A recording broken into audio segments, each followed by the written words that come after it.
La Guerra del 41 fue el segundo conflicto armado en el que Perú y Ecuador midieron sus fuerzas. Se desarrolló entre el 5 de julio y el 31 de agosto de 1941. Por primera vez en el hemisferio occidental, se utilizaron tácticas de guerra moderna, como el uso de blindados para quebrar líneas defensivas o el uso masivo de aviación para bombardear posiciones y desembarcos aerotransportados.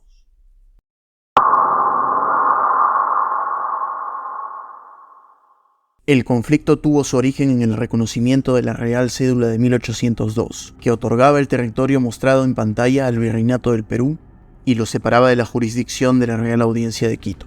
Luego de una serie de escaramuzas en la zona fronteriza de Aguas Verdes, actualmente perteneciente al Perú, que se llevaron a cabo desde el día 5 de julio, el alto mando del ejército peruano procedió a ejecutar la invasión militar de Ecuador.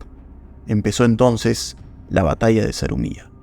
El 23 de julio de 1941, una escuadrilla de aviones peruanos despegó desde Tumbes a bordo de sus aviones caza North American NA-50.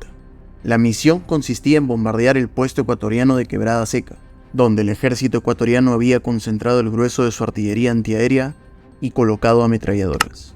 Pocos minutos después de la partida, ya estaban sobre el objetivo e iniciaron el bombardeo del puesto ecuatoriano. Cuando el avión pilotado por el teniente José Abelardo Quiñones efectuó el descenso para lanzar sus bombas, fue alcanzado por el fuego antiaéreo ecuatoriano. En lugar de saltar del avión y utilizar su paracaídas, en cuyo uso era diestro, Quiñones enrumbó su máquina hacia el blanco ecuatoriano, estrellándose y muriendo en el acto. Los otros aviones que conformaban la escuadrilla continuaron con la misión y efectuaron un siguiente ataque, retornando a Tumbes. José Abelardo Quiñones pasaría la eternidad en las páginas de la historia militar del Perú, siendo hoy reconocido como héroe nacional y patrono de la Fuerza Aérea del Perú. Es así que al cielo peruano hoy se le denomina el cielo de Quiñones en su honor. El 28 de julio, los submarinos peruanos R1 y R2 efectuaron un reconocimiento en la boca del canal de Yambelí, a fin de detectar la presencia de artillería. El día siguiente, el crucero Coronel Bolognesi y el almirante Guise, durante el patrullaje frente al canal de Yambelí, realizaron un bombardeo sobre Punta Yambelí y Puerto Bolívar, en preparación para el avance peruano sobre la provincia ecuatoriana del Oro. Asimismo, tropas peruanas cruzaron el río Zarumilla hacia el lado ecuatoriano, encabezados por una columna de 12 tanques Panzer LTP de fabricación checa, que formaban la columna vertebral en la táctica de rompimiento, eliminando todas las posiciones defensivas ecuatorianas a su paso, ya que Ecuador no contaba con armas antitanque modernas y su artillería aún era remolcada por caballos, lo que le otorgó al Panzer LTP una condición de semi-invulnerabilidad. Aunque el ejército ecuatoriano intentó ferozmente retomar el control de Zarumilla, estos ataques fueron repelidos con éxito por el ejército peruano. Finalmente, se procedió con la captura de Puerto Bolívar, el segundo puerto más importante del Ecuador. La acción fue cumplida por personal naval procedente del crucero Coronel Bolognesi y del remolcador Guardián Ríos. Ese mismo día, en Puerto Bolívar, desembarcó una sección con 20 hombres procedentes del Coronel Bolognesi, quienes se hallaron con la sorpresa de que Puerto Bolívar había sido evacuado a consecuencia de los bombardeos realizados por la Fuerza Aérea. De la misma forma, una unidad de paracaidistas peruanos fue enviada a tomar el puerto, objetivo que eficazmente lograron el 31 de julio de 1941, pasando a la historia de la aviación militar en lo que se considera la primera vez que se utilizaron fuerzas aerotransportadas en toda América. Perú ocupó entonces militarmente las regiones ecuatorianas de Arenillas, Puerto Bolívar, Huaquillas, Santa Rosa y Machala. El ejército peruano procedió entonces con la ofensiva del Yaupi-Santiago, con el objetivo de ocupar todas las guarniciones ecuatorianas en la cuenca de los ríos Yaupi y Santiago. Del 1 al 11 de agosto, las guarniciones ecuatorianas fueron cayendo una por una. Aunque sus hombres resistieron valientemente, la superioridad tecnológica, numérica y castrense de su adversario fueron determinantes. En estas acciones caería el póstumamente héroe ecuatoriano Hugo Ortiz Garcés, quien logró resistir durante 2 horas el asedio peruano en su guarnición. Encontrándose rodeado por las fuerzas peruanas, se le ofreció la rendición, a lo cual se negó, para finalmente caer en combate en cumplimiento de su deber. Poco después del combate, las fuerzas peruanas enterraron con honores militares al teniente Hugo Ortiz, amortajado en la bandera del destacamento.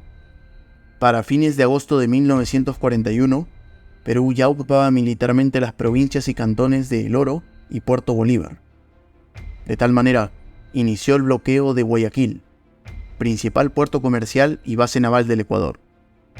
La estrategia peruana consistía en presionar de esta manera al gobierno ecuatoriano a aceptar la soberanía del Perú sobre Tumbes, Jaén y Maynas. Caso contrario, se procedería también a ocupar la zona metropolitana de Guayaquil para posteriormente lanzar una ofensiva hacia su capital, Quito, que se encontraba a 600 kilómetros, la cual debería caer en un plazo máximo de 10 días, ya que el ejército ecuatoriano se encontraba prácticamente desmantelado. El 2 de octubre se firmó el Acuerdo de Talara, a través del cual se acordó un alto al fuego bilateral para poner fin a la ocupación peruana de Ecuador. El tratado también estableció una zona desmilitarizada entre ambos estados, la cual estaría bajo la observación de representantes militares de los países mediadores que también firmaron el acuerdo y que luego firmarían el Protocolo de Río de Janeiro de 1942. Estos eran Estados Unidos, Brasil y Argentina.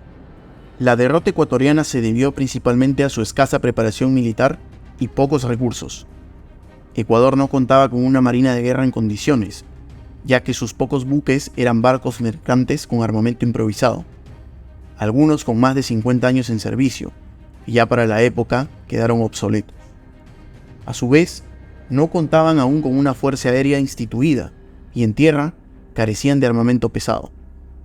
Por su parte, Perú, que desde 1937 tenía una comisión alemana en el ejército, con el fin de reemplazar a la doctrina francesa de larga data, poseía uno de los ejércitos más capaces de la región, utilizando imagen y semejanza de la Wehrmacht alemana, columnas de blindados y ataques aerotransportados, que resultaron novedosos en su época.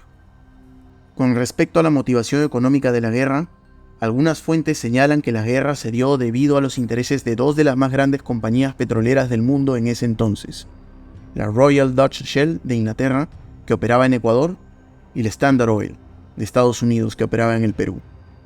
Ambas empresas contaban con concesiones para la explotación del petróleo en áreas cercanas a la zona del conflicto. En efecto, luego de esta guerra, Perú ampliaría la concesión hasta la zona delimitada por el Tratado de Paz. Si tienes alguna información o dato adicional, déjalo aquí en la casilla de comentarios. Y si te ha gustado nuestro trabajo, por favor no olvides suscribirte al canal para apoyar este proyecto. Hasta pronto.